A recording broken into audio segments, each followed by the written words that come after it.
From living in a 10 by 10 की chawl to discovering acting to marrying Katrina Kaif and now to become a bona fide grassroots superstar in India. This is the inspirational story of Vicky Kaushal. Vicky Kaushal की कहानी सच में काफी twist and turn से भरी हुई है, just like a Bollywood movie. क्योंकि let me tell you, Vicky Kaushal एक एक्टर बनने से पहले एक्चुअली एक असिस्टेंट डायरेक्टर थे 2 मूवीज पे, जिसकी वजह से उन्हें आगे चल के काफी मूवीज में काम करने का मौका मिला एज एन एक्टर। इसी के साथ आपको शायद ये बात पता नहीं होगी कि विकी कौशल के फादर एक एक्शन डायरेक्टर है, एक स्टंट कोऑर्डिनेटर है बॉलीवुड में। लेकिन फिर भी विकी कौशल जब पैदा हुए थे 1988 में 16 मई, तब उनके पास ज्यादा इतने पैसे नहीं थे, तो इसलिए विकी कौशल बड़े हुए हैं एक 10 by 10 के चौल में। और विकी कौशल ने हर बार अपने आप को ऐसा ही डिस्क्राइब किया है कि I am just like a normal Indian kid. I used to love studies, I used to love cricket and I used to watch movies.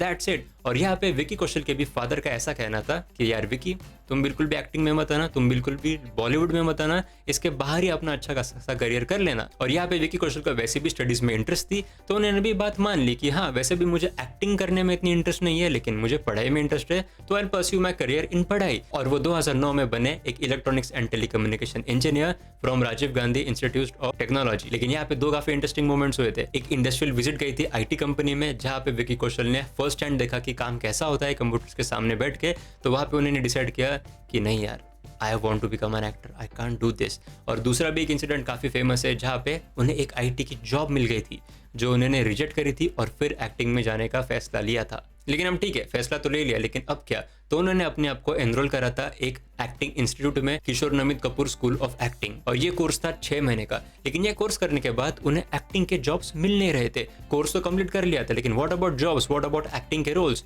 तो उन्हें यहाँ पे मिला एक role as an assistant director to work on Gangs of Wasseypur.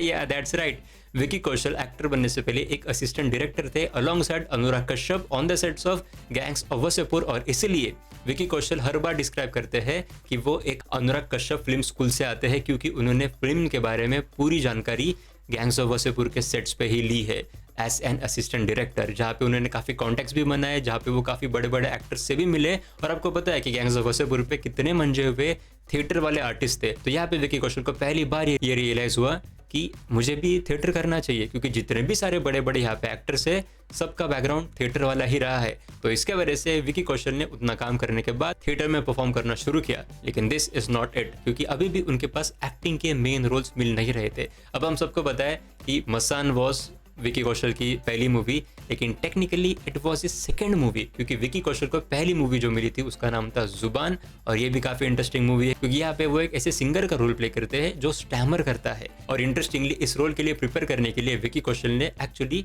जो stammer वाले doctor होते हैं, तो उनके साथ बैठ के बात करी थी और पेशेंट्स को भी स्टडी किया था कि एक्चुअली ये पूरा होता कैसा है। लेकिन इंसिडेंटली वो मूवी पहले रिलीज नहीं हुई, लेकिन पहले मसान रिलीज हो गई। अब मसान की भी काफी इंटरेस्टिंग स्टोरी है कि उन्हें वो रोल मिला कैसा, क्योंकि मसान में मेन लीड होने वाले थे राजकुमार राव।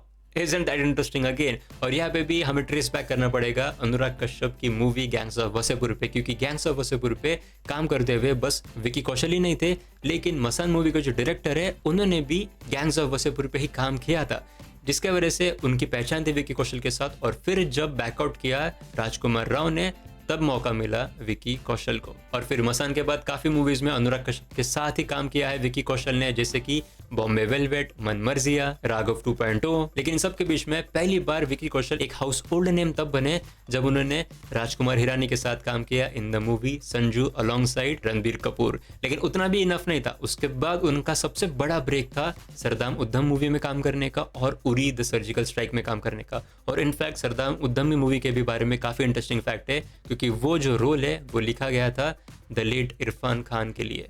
लेकिन ऑफ कोर्स उनके इलनेस के वजह से वो उस पर काम नहीं कर पाए, and then eventually the role came to Vicky Kaushal and he just slayed in that role. And we all know Vicky Kaushal has just proved himself as an actor, doing various roles such as Sam Bahadur as well. और फिर finally recently उनकी movie आई है Chhaava, which literally has made Vicky Kaushal a proper household name, क्योंकि मेरे घर पे सबको पता है अभी विकी कौशल कौन है।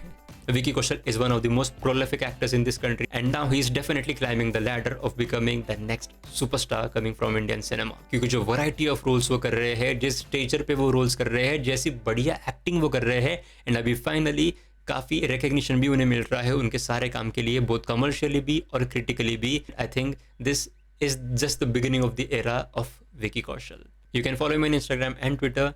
And yeah, thank you so much for watching.